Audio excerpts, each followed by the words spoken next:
mon élève me dit, je n'arrive pas à croire en quelque chose que je ne vois pas. Alors dans mes groupes, les élèves savent qu'ils peuvent me faire confiance et que je réponds à leurs questions avec beaucoup de bienveillance.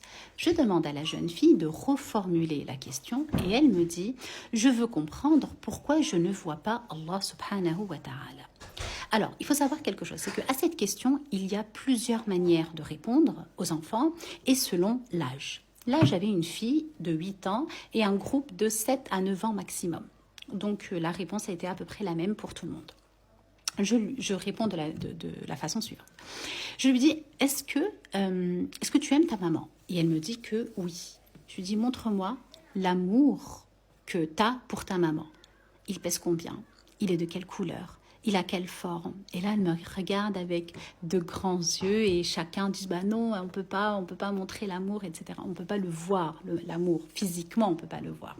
Je lui dis, voilà, l'amour, on ne peut pas le voir physiquement, c'est pas quelque chose de physique, mais par contre, tu peux faire des choses qui montrent à ta maman, et bébé arrive, qui montrent à ta maman que tu l'aimes. Et là, les enfants, voilà, chacun donne des exemples. On peut faire bisous à maman, câlin, on lui dit je t'aime, on écoute, on respecte la maman, etc.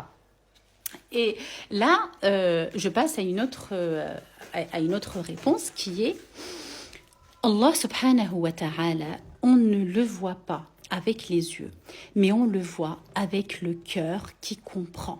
Et ça, c'est pour reprendre le verset coranique que je vous mets ici. On regarde la créature d'Allah subhanahu wa ta'ala. Qui a créé tout ça, les enfants? Qui a créé les cieux? Qui a créé les montagnes, les océans, les mers? Qui a créé toutes ces espèces d'animaux? Qui a créé toutes ces espèces de poissons qu'on peut retrouver dans la mer et l'océan, subhanallah, masha'Allah. Et là, les enfants, ils commencent à donner des exemples de créatures et en disant, masha'Allah, subhanallah, c'est Allah qui a créé tout ça. Très bien. Troisième réponse à cette question-là, c'est que pourquoi on ne voit pas Allah? Parce que elle est là notre épreuve.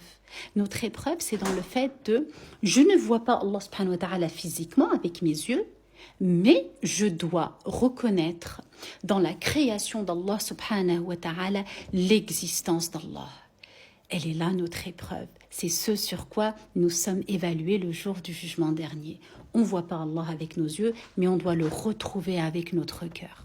Voilà, ce sont les 3 éléments de réponse que j'ai donnés à ce groupe d'enfants de 7 à 9 ans. Qu'Allah guide nos enfants. Il faut savoir quelque chose, c'est que quand nos enfants posent des questions, on doit répondre à leurs questions. On ne les laisse jamais sans réponse. Salam alaikum wa rahmatullah.